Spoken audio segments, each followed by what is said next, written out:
예레미야 39장 11절에서 18절 말씀. 생명을 상으로 준다. 오늘 본문은 예루살렘 함락 후 예레미야와 에디오피아 황관 에벤멜렉의 처우에 관한 내용입니다.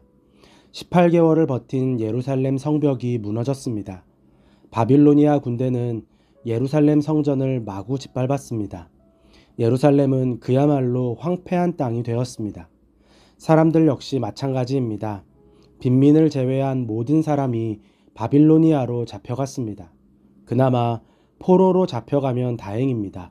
대부분은 죽임을 당했습니다.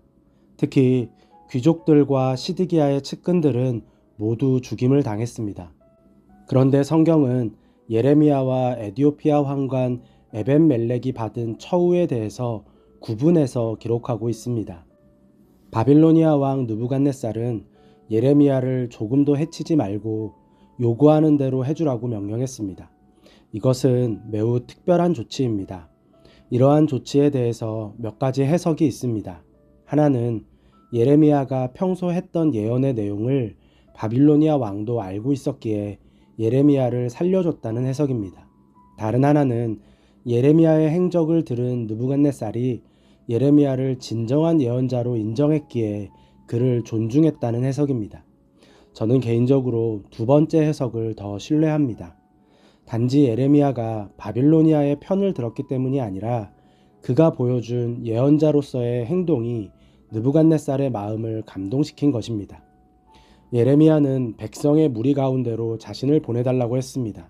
아마도 이러한 모습이 느부갓네살을 감동시켰는지 모릅니다.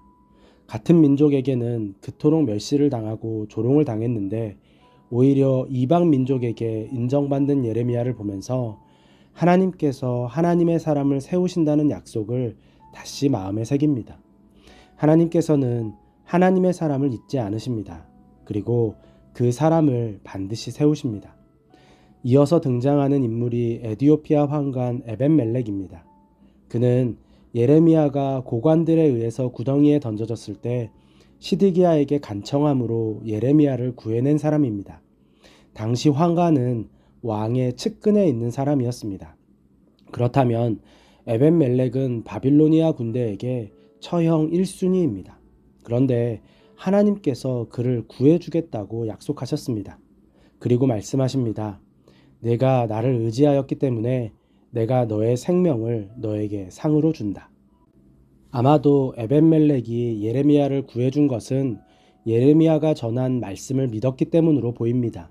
그도 그런 것이 시드기야 주변에 예레미야를 죽이려는 고관들이 그토록 많은데 그 위험을 무릅쓰고 예레미야를 살린 것으로 볼 때 그는 예레미야의 예언을 마음을 다해서 믿고 의지했던 것입니다. 그 결과 하나님께서 그에게 생명을 선물로 주셨습니다. 시드기야 주변의 모든 사람이 죽임을 당하는 가운데 에벤멜렉은 생명을 건진 것입니다. 그동안 에벤멜렉이 얼마나 위태로운 시간을 보냈을지 상상해 보았습니다. 왕의 측근에 있지만 사실상 왕은 허수아비 왕입니다. 고관들이 마음먹으면 하루아침에 자신이 죽을지도 모르는 상황입니다. 그런데 하나님의 말씀을 의지해서 예레미야를 구한 것입니다. 이 일로 에벤멜렉의 진심이 만천하에 드러났습니다. 그만큼 적이 많아졌다는 의미입니다. 매일의 삶이 아슬아슬했을 것입니다. 내부에서도 자신을 노리고 성전이 함락되면 꼼짝없이 죽게 될 것을 알고 있습니다. 그런데 하나님께서 그를 지켜보고 계셨습니다. 하나님께서 그의 선한 행위를 기억하고 계셨습니다. 그리고 생명을 선물로 주셨습니다. 아무리 옳은 일, 선한 일, 하나님의 일을 해도 아무것도 남지 않을 때가 있습니다. 오히려 삶은 더 척박해지고 앞으로가 더 막막해질 때가 있습니다. 그때 기억해야 합니다. 하나님께서는 하나님의 사람을 기억하고 계십니다. 우리의 선행을 기억하시고 우리의 진심을 기억하십니다. 우리가 행한 일을 아무도 모른다 해도 상관없습니다. 하나님께서 기억하십니다. 여호수아를 필두로 이스라엘 백성이 요단강을 맨땅처럼 건넌 후 여호수아는 요단강에서 돌 12개를 가져다가 길갈에 기념으로 세우라고 했습니다. 그리고 이어서 조금 이상한 명령을 합니다. 돌 12개를 제사장들이 서 있던 요단강 한가운데 세우라는 것입니다. 이스라엘 백성이 다 지나가면 다시 물이 흐를 것입니다. 그러면 그 돌들은 보이지 않습니다. 그런데 여호수아는 왜 돌들을 그곳에 세우라고 했을까요? 그 돌을 기억하는 사람들이 있음을 알리기 위함입니다. 비록 물이 다시 흐르고 나면 사람들의 눈에 보이지 않을 돌들이지만 함께 요단강을 마른 땅으로 건넌 백성들의 기억 속에, 그리고 하나님의 기억 속에 남겨지기 때문입니다. 예레미야와 에벤멜렉이 세상을 바꾸거나 사람들의 기억 속에 남겨지기 위해 그러한 선택을 한 것은 아닐 것입니다. 그런데 한 가지는 분명합니다. 하나님의 기억 속에 남겨지고 싶은 간절함이 있었습니다. 하나님을 의지함으로 그 일을 했기 때문입니다.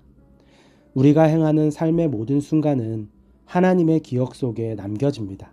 특히 우리가 하나님을 의지함으로 하나님의 기억 속에 남겨지기를 바라며 행했던 일들은 더욱 깊이 남겨질 것입니다. 오늘 우리의 삶이 하나님의 기억 속에 남겨지는 하루가 되기를 바랍니다. 할 수만 있다면 오늘 하나님을 더 의지함으로 하나님의 기억 속에 남겨지기를 더 간절히 바람으로 하나님의 마음에 합한 삶을 살기를 바랍니다. 조금이라도 좋으니 우리의 삶이 어제보다 더 선하고 정결하기를 원합니다. 그때 하나님께서 우리에게 생명을 선물로 주실 것입니다. 더 선한 삶을 살라고, 더 간절한 삶을 살라고, 더 정결한 삶을 살라고, 하나님의 기억 속에 더 남겨지는 삶을 살라고 우리에게 생명을 주십니다. 오늘 우리에게 주어진 생명이 하나님의 기억 속에 남겨지는 은혜가 있기를 바랍니다.